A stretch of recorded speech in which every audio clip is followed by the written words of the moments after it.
နာလေးနော်ကျွန်တော်ဟာတော့မြန်ကားလေးချပါအရှိကယူသွားမှဆိုလို့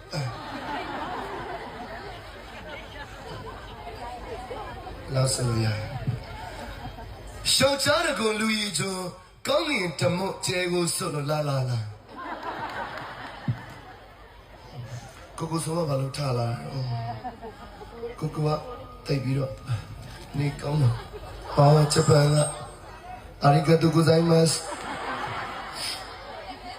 ဂျပန်ဖြူစာကြီးကျေးဇူးများကြီးတင်ပါတယ်ありがとうございます